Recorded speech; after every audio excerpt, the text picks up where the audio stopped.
Study circle. So today हम लोग second question discuss करेंगे 2025 का, critical reading of NCF 2005। Last मेरे वीडियो में हमने डिस्कस किया था 1986 का पॉलिसी और एनसीएफ 2005 के बीच में डिफरेंस। तो आज हम क्रिटिकल रीडिंग ऑफ एनसीएफ 2005 को डिस्कस करेंगे। ये सेकंड नंबर का क्वेश्चन है 2025 का। तो सबसे पहले तो देखो, कोई भी क्वेश्चन आप स्टार्ट करते हो फाइनल एग्जाम में, उसका इंट्रोडक्शन लिखते हैं, ठीक है। तो इसका इंट्रोडक्शन लिखो, national curriculum framework 2005 was developed by NCERT. तो इसका जो मकसद था, क्वालिटी एजुकेशन देना स्कूल्स में, राइट। और इसमें ये पॉइंट जरूर लिखो, constructive learning, child centred learning, teacher centred learning नहीं, child centred learning. Okay, child is just like marketing principle, a customer is king, so child is the king. And reducing the burden of rote learning मैंने पिछले video में भी आपको बताया था, rote memorizing, रट्टा मारना, एक तरह से पंजाबी च कहते जी रट्टा मारदा, क्रैम्प कॉन्सेप्ट उन्होंने नहीं समझ आया, राइट। तो NCF 2005 was guided by the principle of making learning meaningful, enjoyable and connected with real life, right. Students, बच्चा है, जैसे डिजिटल टीवीज आ गए हैं स्कूल में, इंजॉय करे लर्निंग को, ओके। एंड मीनिंगफुल हो, कॉन्सेप्चुअल अंडरस्टैंडिंग हो। चलो अब इसके फीचर्स देखते हैं वन बाय वन। सबसे पहला फीचर तो वही आ गया 2005 का, child centred education, not teacher centred. तो टीचर की जॉब रिस्की हो गई ना, जैसे ही चाइल्ड सेंटर्ड एनसीएफ 2005 आया, इस पे सेपरेट वीडियो बना के डिस्कस करूंगा, right. So child is a active participant in learning, and learning will based on children's interest and needs। Foreign का कल्चर इसमें आ गया ना, ठीक है। तो ये आप पढ़ लेना, वैसे मैंने आपको बता ही दिया, right. Learning without burden, back का स्ट्रेस, राइट। करिकुलम ओवरलोड नहीं होना चाहिए, कॉन्सेप्चुअल अंडरस्टैंडिंग होनी चाहिए, जॉयफुल लर्निंग होनी चाहिए। बैक के वेट पे भी गवर्नमेंट का रेगुलेशन है, जो प्राइमरी सेक्टर है, प्राइमरी सेक्शन है, उसमें आप बैक पे भी उनका है कि इतनी बुक्स नहीं लेके कैरी करेगा छोटा बच्चा, ओके। थर्ड है कंस्ट्रक्टिविस्ट अप्रोच, लर्निंग जो है कंस्ट्रक्टिव बेस्ड होनी चाहिए, right. Means learning through experiences. देखो प्राइमरी में तो इतना मींस जैसे आप उसे गार्डन में, उन्हें गार्डन में घुमा दो, दिखाओ प्लांट्स क्या होते हैं, कंप्यूटर लैब में ले चलो, कंप्यूटर्स के डिफरेंट पार्ट्स दिखा दो, राइट। तो एक तरह का उसका एक्सपीरियंस होना चाहिए, environmental experience, right. Encourages inquiry, exploration and discovery, right. ये चीजें हमने इनकैलकुलेट करनी प्राइमरी डिवीजन में ही। Promote active participant in learning, right. जैसे बच्चा सेकेंडरी स्टेज पे पहुंचता है या सीनियर सेकेंडरी में पहुंचता है, तो उसकी पार्टिसिपेशन भी होनी चाहिए, right. Next is activity based learning, activity हो, खाली रोट मेमोराइजिंग ना हो, कोई ना कोई उसे एक्टिविटी में बिजी रखो।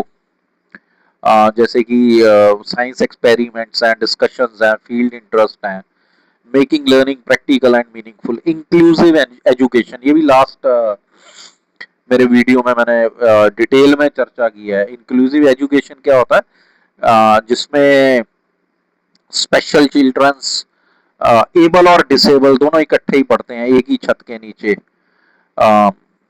एक ही टीचर से, राइट, ताकि कोई डिस्क्रिमिनेशन ना हो। और वो आप मेरा वीडियो देखेंगे तो आपको सारी डिटेल मिल जाएगी, राइट।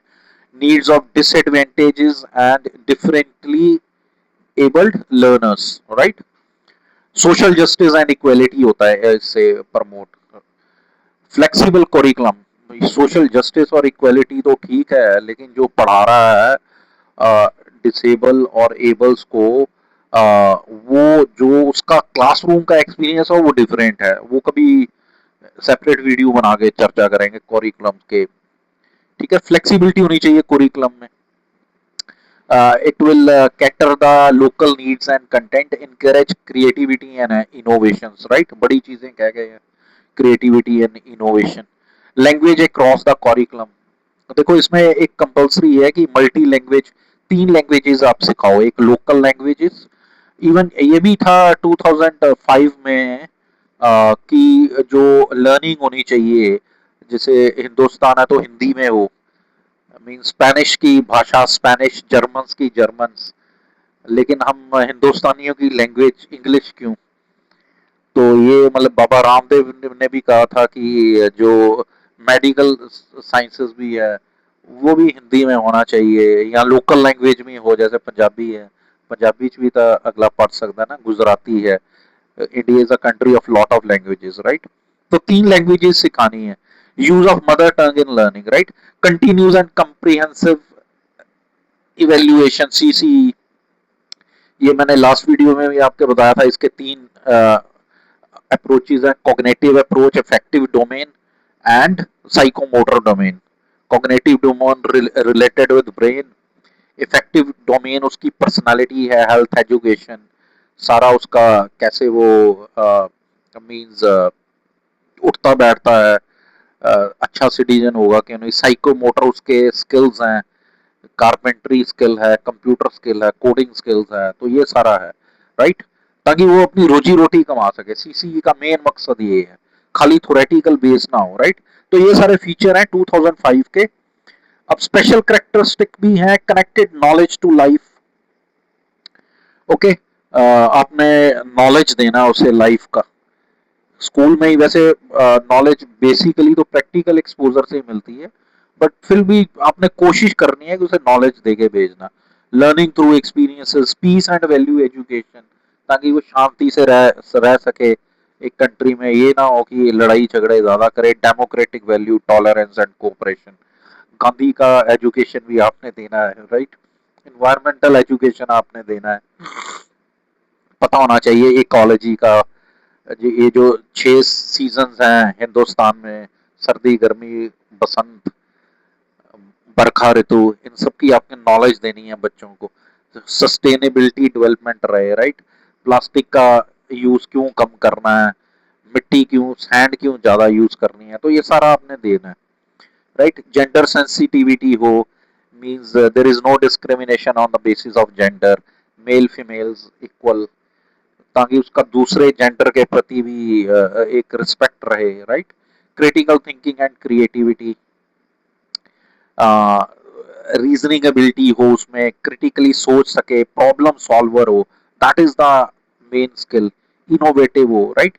इंटीग्रेशन ऑफ आईसीटी, जितना कम टेक्नोलॉजी है उसे भी एप्ट कर सके, उसका इंटीग्रेशन हो, डिजिटल लिटरेसी हो, होलिस्टिक डेवलपमेंट हो, holistic means all around development, it will include all cognitive, emotional, social, moral, physical development of learner, right? तो ये चीजें लिख देनी है। फिर क्रिटिकल एनालिसिस, इसका हम लोग स्ट्रेंथ तो हमें पता लग गई है, एक तो सीसीआई है, सीसीई है, चाइल्ड फ्रेंडली अप्रोच है, स्ट्रेस को हमने रिमूव करना है, क्रिटिकल थिंकिंग डालनी है बच्चों में, इंक्लूसिव और इक्विटेबल एजुकेशन हमने प्रोवाइड करना ताकि समाज में इक्विटी रहे, connect learning with real life experience, right? तो लेकिन इसकी कुछ लिमिटेशंस भी अगर आप देखें, हम क्रिटिकली से क्यों, उसमें दोनों चीजें आपने लिख के आनी है। Implementation deferred across states and schools, काफी स्टेट्स हैं, 29-30 स्टेट है हिंदुस्तान में, तो उसका इम्प्लीमेंटेशन इतना इजी नहीं है। Many teachers lack training in constructive methods, क्योंकि हम लोग पुराने अप्रोच से ही टीच कर रहे हैं, तो ये आप कह सकते हैं कि ट्रेनर्स अवेलेबल नहीं है जो ये चीजें कर सकें, right? Large classroom, limited activity based learning, classroom large है हमारे, स्टूडेंट रेशियो ज्यादा, कई बार 60-60 बच्चे होते हैं एक एक क्लास में, तो एक्टिविटी बेस्ड लर्निंग में फिर टाइम कंज्यूमिंग बहुत है, एक तो एक्सपर्ट्स भी नहीं है, टीचर इतने एक्सपर्ट्स भी नहीं अभी हुए, रूरल सेक्टर में इंफ्रास्ट्रक्चर भी प्रॉपर नहीं है, CC implementation often become a paper work oriented.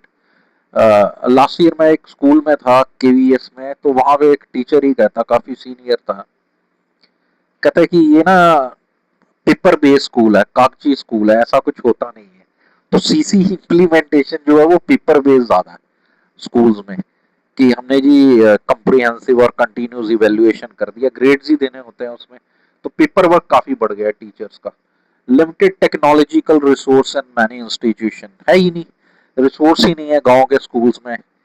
Government salary तो अच्छी देती है लेकिन इंफ्रा पे उसका इतना है नहीं, गवर्नमेंट का कंट्रोल उतना नहीं है ना। प्राइवेट में तो है इंफ्रास्ट्रक्चर, लेकिन प्राइवेट में फिर वही आ जाता है, टीचर का सैलरी उस हिसाब से नहीं है, तो वो इतनी नॉलेज डिलीवर नहीं कर पाता, बिकॉज पे ही बड़ा कम है। तो ये सारी लिमिटेशन है, ये जो मैंने डिस्कस की है ना, ये 6-7 आप लिख के आ जाना। चलिए कंक्लूड करते हैं टॉपिक को, right. So NCF major shift towards traditional से हम पहले टीचर बेस एजुकेशन होता था, टीचर की सुनते थे, अब चिल्ड्रंस की आपने सुनना है। और इंक्लूसिव एजुकेशन है, it emphasise understanding, creativity, critical thinking, holistic development rather than rote memorizing.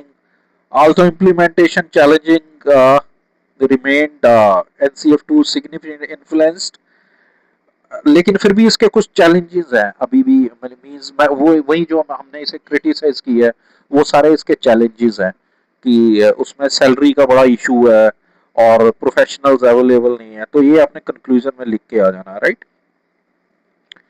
And so ये उसका है कि इट्स चाइल्ड कंस्ट्रक्टिव लर्निंग, वो सारे पॉइंट जो हमने लिखे हैं। तो उम्मीद है कि वीडियो अगर आपको पसंद आया तो लाइक शेयर सब्सक्राइब जरूर करें। ऐसे और वीडियो के लिए जुड़े रहे मेरे चैनल मान स्टडी सर्कल में।